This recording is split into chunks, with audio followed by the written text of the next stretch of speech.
and welcome to the Dynamic Duel podcast, a weekly show where we review superhero films and debate the superiority between Marvel and DC by comparing their characters in stat-based battle simulations.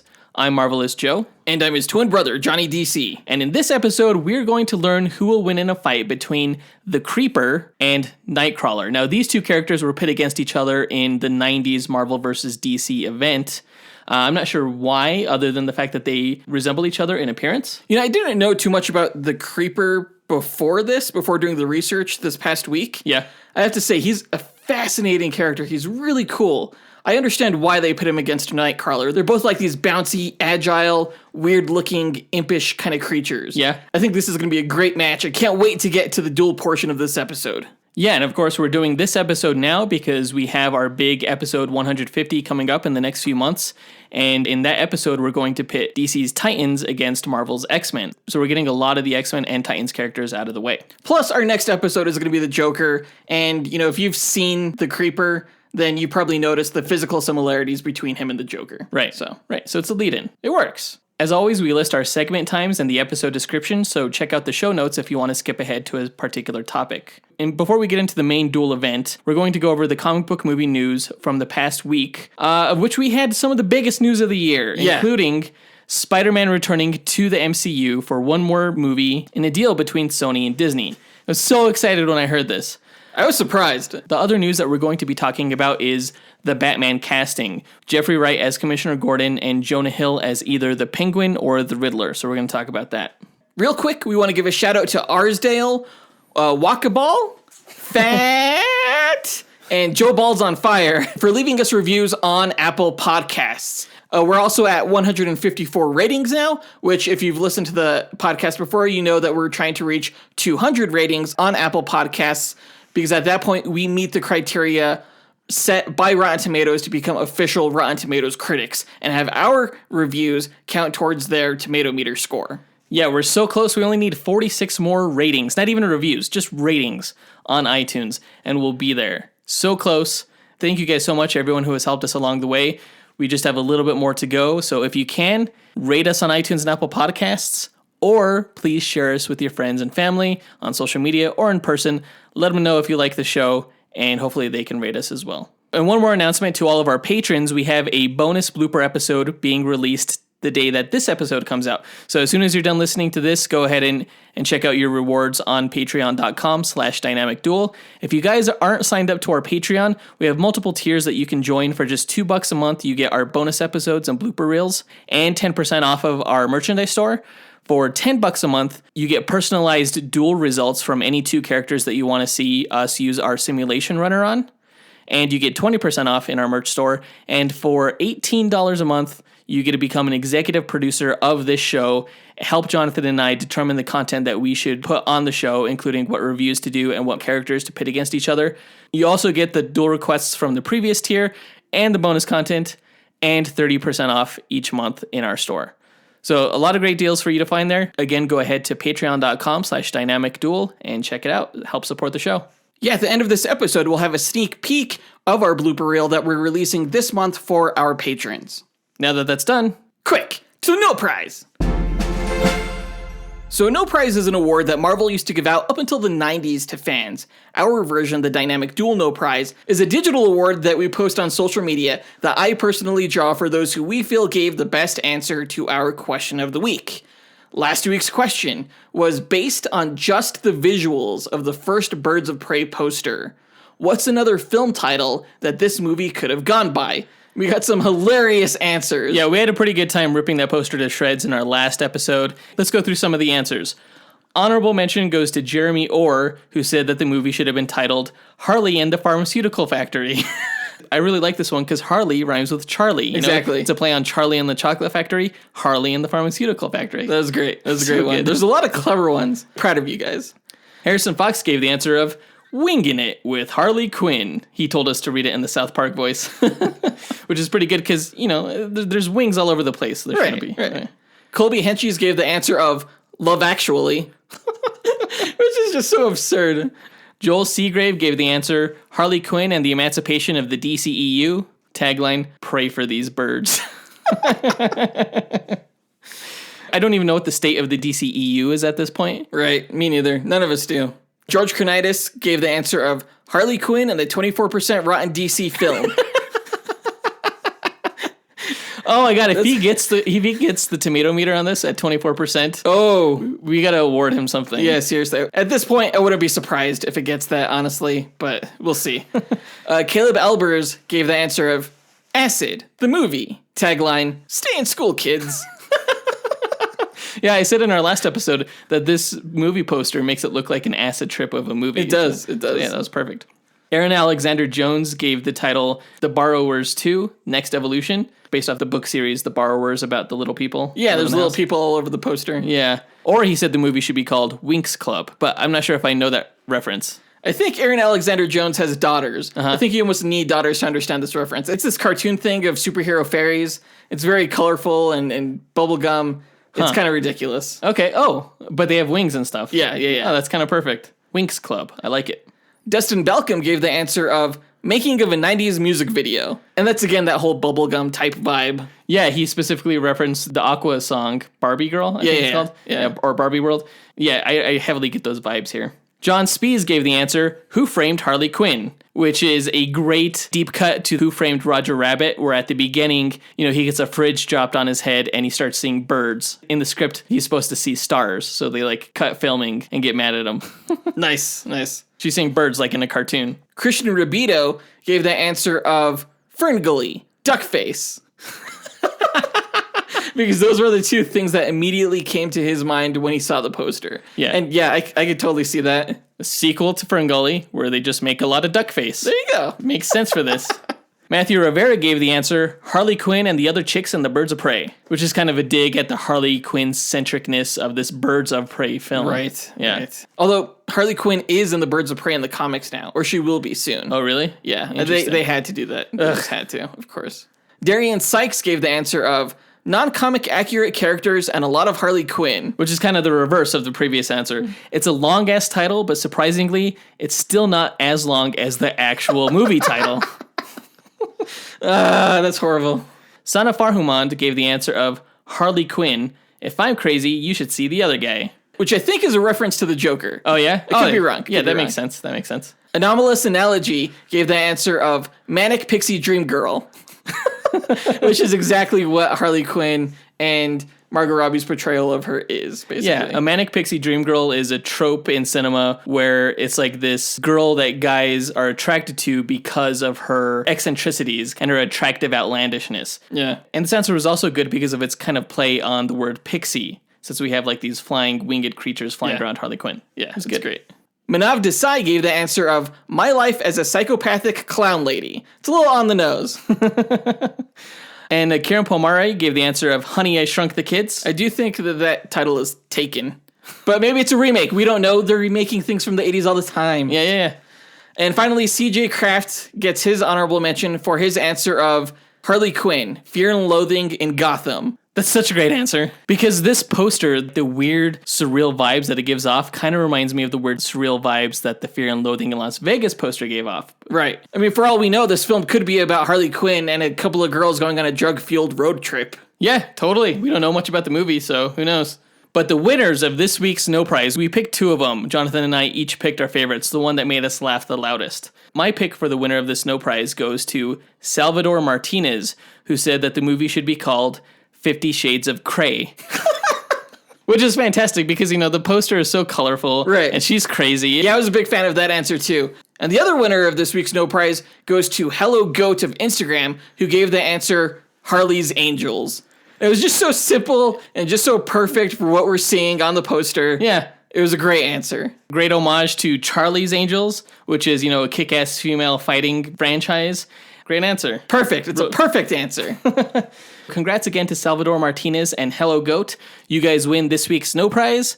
If you, the listener, would like to win your own No Prize, go ahead and stay tuned to later on this episode when we will be asking another question of the week. With that out of the way, on to the news.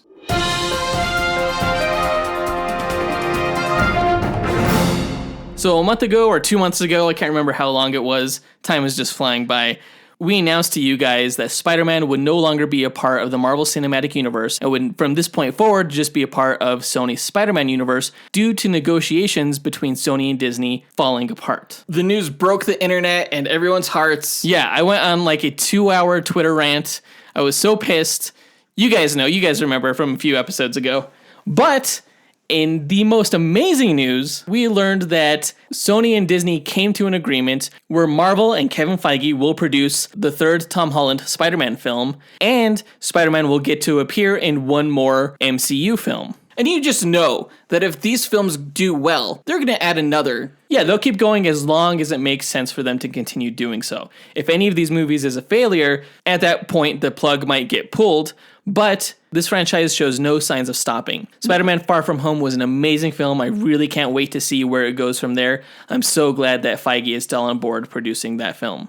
Now, apparently all of this stemmed from the fact that Disney announced that Kevin Feige was going to produce a Star Wars film. Right. I think that kind of made Sony panic and realize that they may not have Feige available even if they want him if they come back to the negotiation table.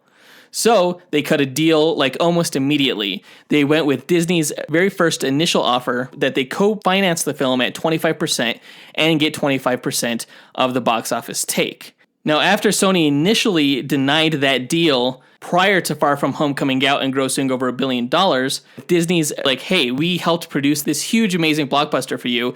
Now we want 50%. And Sony was like, get out of here, go. And that's what led to this whole thing.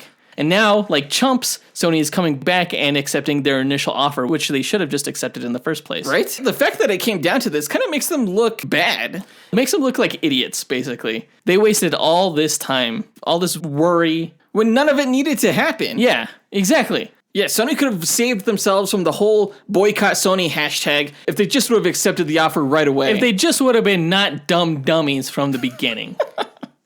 So I'm so glad that Spider-Man's back at the MCU for at least one more movie. He'll probably be in an Avengers film, and at that point, they could kind of move on. Have him go play in his own universe for a while. I mean, at least it'll be planned. Right. You know? Right. Yes. They could do some more setup and make for a more smooth transition out of the universe. Instead of having it be so abrupt. Right. So I hope you guys are as excited about this news as we are. Can't wait to start speculating on what we think this third film is going to be about. And that brings us to our question of the week. Who do you want to be the primary villain of the Far From Home sequel, and why? So there's a lot of Spider-Man villains still out there. We've already gone through, let's see, Green Goblin, Dr. Octopus, Sandman, Venom, Lizard, Rhino, Electro, Vulture, Shocker, and Mysterio. And yeah, that's all of them. So outside of those guys, it'll probably be somebody new. Who do you want that villain to be? Post your answer to our Instagram, Twitter, Facebook, or email us at dynamicduelpodcast@gmail.com. We'll pick our favorite answer and draw that person a Dynamic Duel No Prize that we'll post to social media. In other news, Jeffrey Wright has been cast, or is in final negotiations to be cast, as Commissioner Gordon. I think that's great casting. I love Jeffrey Wright. I think he makes a fantastic Felix Leiter in the James Bond movies, but I've also liked him in almost everything else I've seen him in. I think most recently I saw him in Westworld. The guy just exudes like solemnity and wisdom. I think he's going to be a great like mentor figure for Robert Pattinson's Batman. He's pretty tough too. I like that. I like having like a real tough Commissioner Gordon. And I think he's right up there in the same vein of actors like Gary Oldman and J.K. Simmons who have played this role before. He's going to do great. It makes me wonder if they're going to race bend Barbara Gordon, you know? Oh, yeah, if they decide to introduce her in this series, we may have a black Batgirl. Which will be interesting if she ever joins the Birds of Prey franchise, because they've already race bent Black Canary. Right. And this is not the first time that we've had a black Commissioner Gordon. He was black in the Lego Batman movie. Oh, that's right. I completely forgot about that. And so was Batgirl. Batgirl. So there's precedent for this. There you go. Awesome. Makes me like this casting even more. Now, Jonah Hill is also circling the film, although Variety is saying that's taking a bit longer for him to sign the final paperwork because he's asking for more money. He's asking for $10 million to play either the Riddler or the Penguin. Yeah, and I've heard that's twice as much as what Pattinson is being paid. Yeah. Although that makes sense. You know, that news bothered me at first until I realized that Michael Keaton only made like a tiny fraction of what Jack Nicholson as the Joker made in the 89 Batman film. Like Jack Nicholson made an insane amount of money for that film. It was like the record at that time. And also considering that Jonah Hill has like 2 Oscar nominations under his belt, as compared to Robert Pattinson's 0. Yeah, I mean, Jonah Hill brings a lot more clout to the movie than Robert Pattinson does. Right. So, I mean, you pay for the talent that you get. Jonah Hill is a more accomplished talent than Robert Pattinson, despite the roles that they play, so it makes sense that he would get paid that amount. I hope they pay him whatever he wants, because I absolutely think that Jonah Hill makes a perfect Penguin. He's a great actor, and he really looks the part. I could totally see him playing the Riddler as well, though. I'd rather see, what's-his-face, who's campaigning for the role? Eddie Redmayne. That's right! Yeah, the guy who plays Newt Scamander in the Fantastic Beasts movie. Oh, man, he would be the perfect Edward Nygma. Yeah. No one else. You're right, yeah, that would be perfect. I hope he gets the role, too. They start shooting, I think, in November, so I think we're going to start getting a lot more casting news coming up soon. There's still rumored to be casting, I think, Catwoman. That needs to be Alexandra Daddario. She's rumored for the role. She's around the same age range as Pattinson, and she has those crazy cat eyes. She'd be perfect for it. Oh, man. Just ask me who I think should be cast. I will cast this movie for you. But they also need to cast Firefly. That's the other rumored villain. Oh, I don't care who they cast for that. Yeah, me neither. He's going to be wearing a helmet, so. Yeah.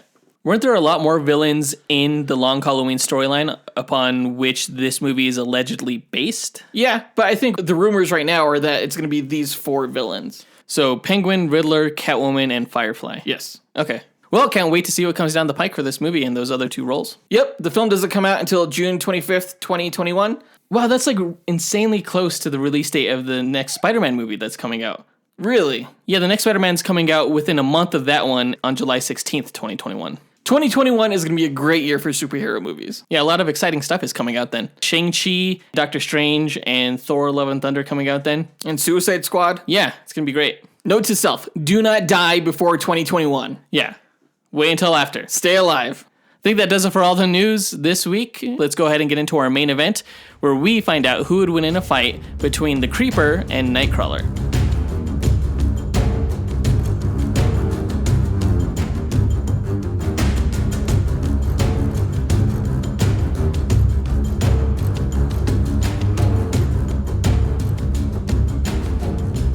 Alright, so for this match, I really have no idea what to expect, given that these 2 characters, while similar in many respects, have very different power sets. Do you even know what the power set for the Creeper is? He's like jumpy and strong. Sort of. That's the tip of the iceberg. Okay. Well, we'll learn more about him. What we do in the show, if you've never listened to one of our Duel episodes before, is we find out which of these characters would win by comparing their statistics against each other and randomizing them. So we take their base stats, which are given by the official Marvel Power Rankings grid, and from that criteria, we extrapolate the DC character stats. And we add a few more statistics to make a more robust simulation. And we randomize these numbers 1,000 times in what's called a Monte Carlo simulation, which plots the figures on a normal distribution, which is a bell curve, and that simulates all the different variables that take place in battle. We compare the numbers against each other for those 1,000 simulations, and from there we get a percentage of wins for each character. This was the same approach that the television series Deadliest Warrior used, that was on Spike TV about 10 years ago. The Monte Carlo method finds a lot of applications in video game AI and business risk analysis. It's known for its accuracy. And of course we do it this way because it's the most objective scientific way we could find. Both Joseph and I are very biased, and this was the best approach we could think of. Right, so there's no fan votes. We don't consider outlier feats of strength. It's just stats. Before we run these simulations, we like to give a breakdown of each character's history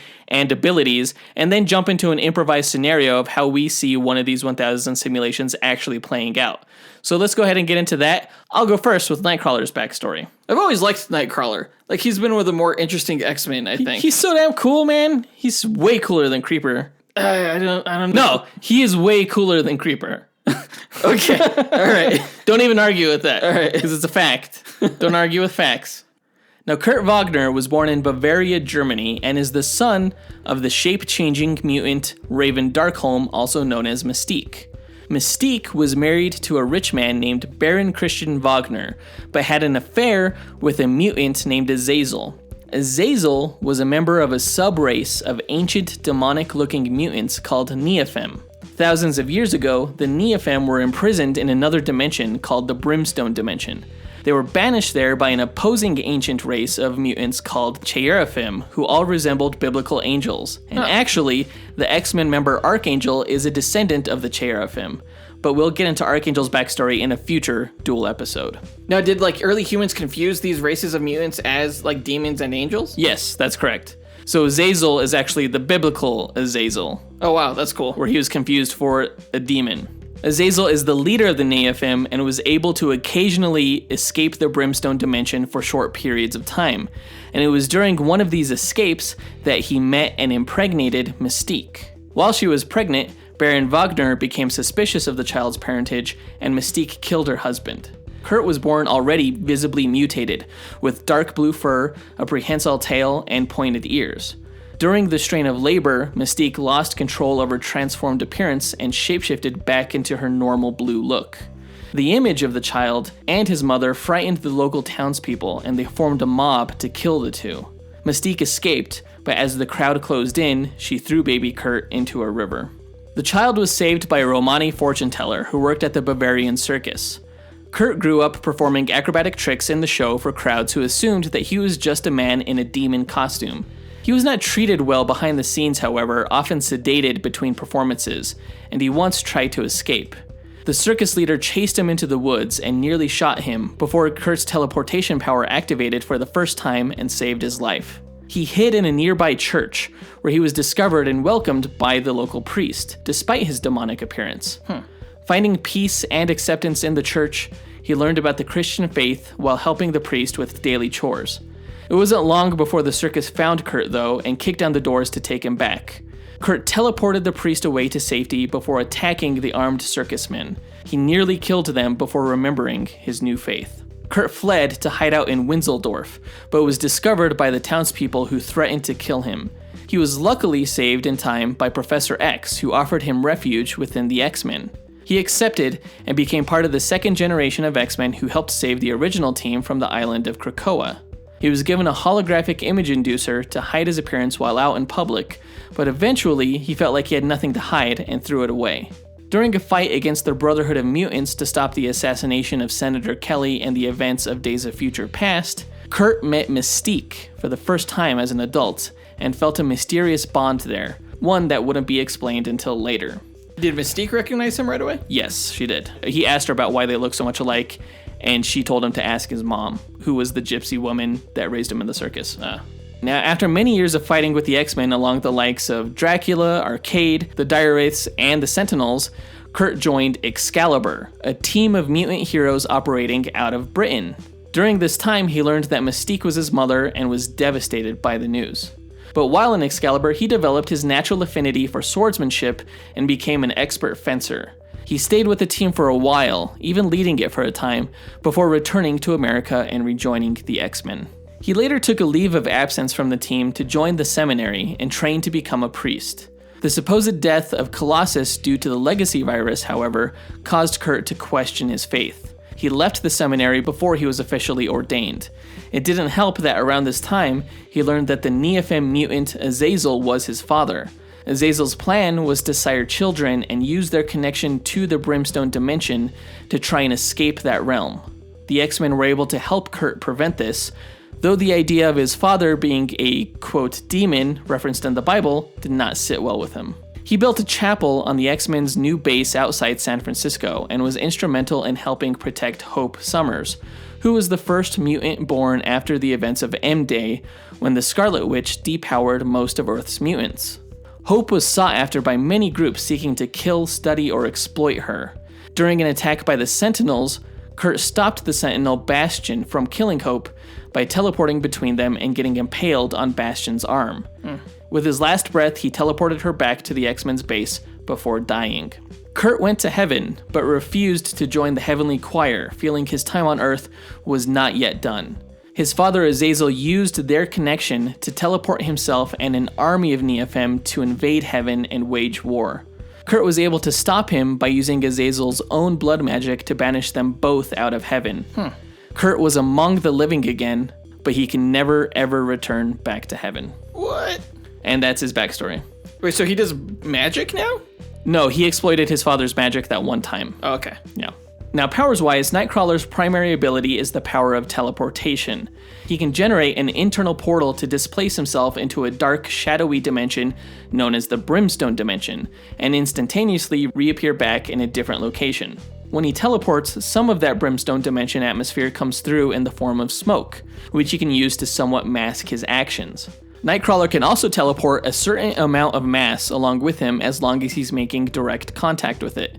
This includes other people, although traveling through the Brimstone Dimension can make others feel physically ill. Nightcrawler can use this effect as an offensive strategy by quickly teleporting his opponents in rapid succession and incapacitating them. It's typically stated that Nightcrawler can travel 3 miles in a single teleportation, however he's been shown to go up to 5 miles per jump, and on rare occasion, much further, although it's extremely taxing on his body. He has a spatial awareness when he teleports, preventing him from teleporting into the ground or a wall. However, this ability is limited, so he prefers to see where he's traveling if he hasn't been there already. He has extremely enhanced dexterity with his hands, feet, and his prehensile tail, allowing him to stick to walls and surfaces, and his tail is strong enough to lift his own body weight. Nightcrawler is an accomplished and adept combatant, highly trained in martial arts, especially in the art of sword fighting. And finally, he can see in the dark, and that's his powers. Will he have a sword in this match? I was thinking about that, and I don't think I'm going to give him one, mainly because he didn't use one all that much outside of when he was in the Excalibur team. I think bringing a weapon to this when the Creeper doesn't have weapons would be an unfair advantage, seeing as that traditionally, Nightcrawler is not depicted with a sword. Okay. He is a really cool character. He has such a cool look. The purple smoke that appears when he bamfs, it's just so unique and so amazing. I will confess that, like, if I ever had a superpower, like, I would want teleportation. Yeah, I don't know if I would want the stinky brimstone smell. I'll take it. I don't care. I don't care. What's cool is that he kind of uses teleportation in a way that no other superhero does, I think. He's more about the speed, you know? Yeah. And less about the functionality of it. Right. Where he's teleporting whole groups and stuff, you know? Yeah. You know who's just as cool as Nightcrawler? And most people probably don't know it because he's pretty obscure? Not the Creeper. The Creeper. Oh, okay. So the Creeper first appeared in 1968 and was created by Spider-Man creator Steve Ditko. Oh, really? Well, that makes sense because both Spider-Man and the Creeper have, like, eccentric costumes that shouldn't really work, but do. Yeah, absolutely. He has one of the most bizarre looks, I think, in all of DC Comics. He doesn't look like a DC Comics character, in my opinion. Yeah. You know, he has green hair, this strange colored skin, and this grin that just betrays his insanity like the Joker. Yeah. You know? So the Creeper's real name is Jack Ryder, an edgy, confrontational television host of the Gotham City news talk show called You Are Wrong. One of his show's interviewees was a scientist named Dr. Vincent Yates, who announced on Jack's show that he had been developing an experimental nanocell serum called Smart Skin that could specifically heal burn victims completely and theoretically heal any injury of any kind down the road. As a selfish and somewhat corrupt journalist, Jack visited Dr. Yates' lab after the interview with the intent of stealing the Smart Skin formula in order to monopolize the details of the revolutionary research. Unfortunately, Gotham City mobsters had a similar plan, and in order to protect his research from the mob, Dr. Yates injected the entirety of the experimental serum into Jack during their escape, during which Jack was fatally shot in the head. The nanocells within the serum healed his wound, however, and resurrected him as the Creeper, who, with his enhanced abilities, made short work of the mobsters. Unknown to Jack at the time, Dr. Yates' serum contained a nerve agent given to him by his silent benefactor, who turned out to be the Joker. What? He was intent on combining Dr. Yates' research with his Joker venom to create an army of maniacal immortal soldiers. Jack learned he was able to trigger his transformation from himself and his new Creeper persona, and initially, Jack wanted nothing to do with that other side of himself, as he was uncomfortable with its insanity. Over time, however, Jack learned the advantages to enhanced abilities, and let the Creeper loose from time to time in the service of justice. In spite of the Creeper's appearance and insane, unpredictable nature, Batman teamed up with him early in his career to stop the enraged Joker, who later killed Dr. Yates for losing the nanocell formula. Now, was this Joker aspect to the Creeper character, was that a retcon, or has it always been part of his lore? It was actually a retcon. Okay. Yeah, initially he had no ties to the Joker, surprisingly. Well, it makes sense because the Creeper is so Joker-esque. Exactly. It totally works. Yeah. So since the Creeper proved himself, Batman recommended him for Justice League enrollment, though he was only deemed suitable for second-tier reserve status.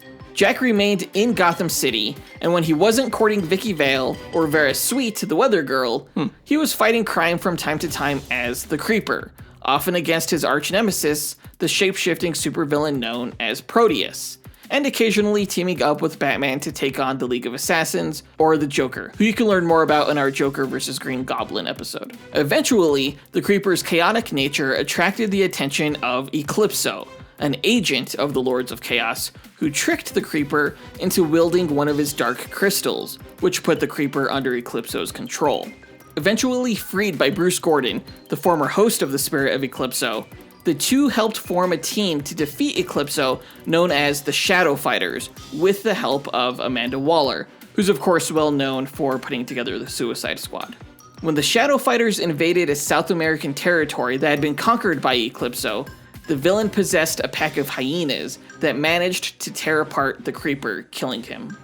The surviving Shadow Fighters collected what little remained of the Creeper, which over time regenerated back into his full body, leaving some doubts over whether his abilities were scientific in origin or supernatural magic, and it was suggested during the Reign in Hell storyline that the Creeper was a demon possessing Jack Ryder.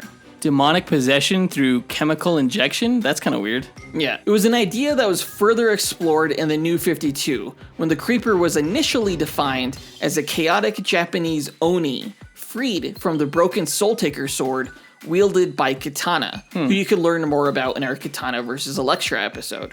The Creeper Oni resurrected and possessed the deceased scumbag television personality Jack Ryder, who died during a monster attack in Metropolis. This new version of the Creeper could fly, hypnotize the weak-minded, and generate chains from his body with Kusurigama, which are like small ninja scythes at the ends of the chains.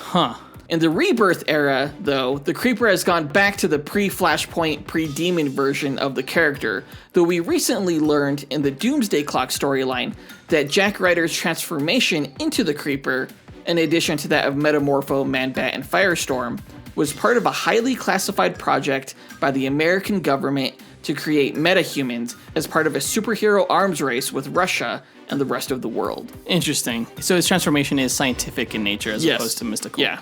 Okay. And it was developed in part by Martin Stein, one half of the Firestorm persona. Okay. So powers-wise, the Creeper has an enhanced strength. He can lift just under a ton. He can't lift a car or anything like that. Okay. It's one of the few, like, non-overly powered DC characters, I think. Thank God. I don't want him lifting planets or anything. No. So he has enhanced strength, stamina, and speed. And using his strength with his superhuman reflexes and agility allow him to climb and maneuver around his environment like a pinball, which also makes him an unpredictable and formidable fighter. His fingers have sharp claws, and he has full control over the red mane of hair on his shoulders and back, allowing him to grapple enemies or unpick locks. Wait, what? So he can pick locks with his hair? Yeah. I thought that was just like a feather boa or something coming off of his back. No, well, initially it was a boa, a fur boa, but like it grew into him and he could control the hair. Oh, that's so bizarre. He still looks cool though. Like despite how bizarre that sounds, he's still a cool looking character. Yeah. So most notably, the Creeper has an accelerated healing factor that can bring him back from death, and his shrill laugh can shatter glass and cause paralysis and pain in those who hear it.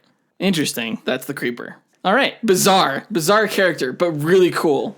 Yeah, I'm glad that he's still showing up often. Really, the only experience I have with this character is through the Batman the Animated Series television show. Yeah, and in that show, actually, his origin was related to the Joker. I think the Joker gave him Joker toxin and then pushed him in some chemicals, and he came out as the Creeper. Yeah, I didn't realize how much this episode would tie into the upcoming Joker review that we do in our next episode, but Yeah, there are ties between the characters. All right, now that we've gone over each character's history and powers, let's go ahead and improvise a scenario in which we speculate on how this match would actually pan out. We don't set any rules for the speculation, save for the fact that the characters know nothing about each other than they are threats that need to be put down. They start about 50 meters apart from each other on the battlefield, and they fight in a location that plays no bearing on the match itself, because we don't take stats for the environment, so these characters have to win on their own accord without any outside environmental help. Okay, so the characters start at 50 yards, 50 meters apart from each other. Who goes first? That's a great question. I'm going to say Nightcrawler. Why? Just because he's quicker, you know? Okay, yeah, that's fine. He has instantaneous travel. So I think Nightcrawler is going to start off by teleporting onto the creeper's back, and he's going to wrap his tail around the creeper's throat, choking him out in like a sleeper hold. Okay, well, little did Nightcrawler know, the creeper can, of course, control the fur growing on his back, his mane. So he wraps the fur around Nightcrawler, and he lets out his shrill laugh, which brings sharp pain to Nightcrawler. Well, no, but Nightcrawler is on the creeper's back, so he's not in range of the creeper's sonic shout. No, it's not like an energy that he projects from his mouth. It's just if you hear it. Huh. So the pain that Nightcrawler feels causes his tail to loosen, and he just kind of like drops to the floor paralyzed. Okay, so yeah, Nightcrawler drops to the ground with his hands over his ears, going like, "Mein Gott!" And that's when the creeper grabs him by his ankle and just like flings him across the stage. Well, Nightcrawler teleports as he's being thrown mid-air, and he uses that momentum of being thrown to teleport himself in a direction where when he comes back, he slams right into the creeper's face with his fists. Huh. Can Nightcrawler do that? Is this like Portal? Yeah. Can he use that momentum? Whatever momentum he has going into his teleportation into the Brimstone dimension, he comes back out of with that same force. Okay, well that sucks, because Creeper threw him like really hard. It's like, poof, poof. Ugh. Okay. And now with Creeper knocked down onto the ground, Nightcrawler like gets into a hunched stance, like defensive stance, ready for what's coming next. Okay, but the Creeper doesn't just like lay there once he gets knocked out. Like right away, he's tucking and rolling, like doing backward somersaults and like reverses course, just laughing like a maniac, and just, he's so creepy. Just rolls right into Nightcrawler, plowing into him. Well, again, Nightcrawler has his defensive stance, so what he does is he times it perfectly so that as this rolling maniac approaches him, at the perfect moment, he grabs the Creeper and teleports him high into the air, where he just drops him and lets him fall. Okay, but right when Nightcrawler lets go of the Creeper, that's when the Creeper's mane just like reaches for Nightcrawler's ankle. Oh. And then he brings him down with him. So yeah, the Creeper grabs him and they start falling together, but Nightcrawler teleports away while Creeper keeps falling. Okay, meanwhile, the Creeper finds all of this hilarious. So he's just laughing hysterically as he's falling. Now, he lives in Gotham City, where they have really tall buildings, and he's used to dropping down to the ground from skyscraper height. You know? So that's what he does. He just lands on the ground, just tucks and rolls, essentially.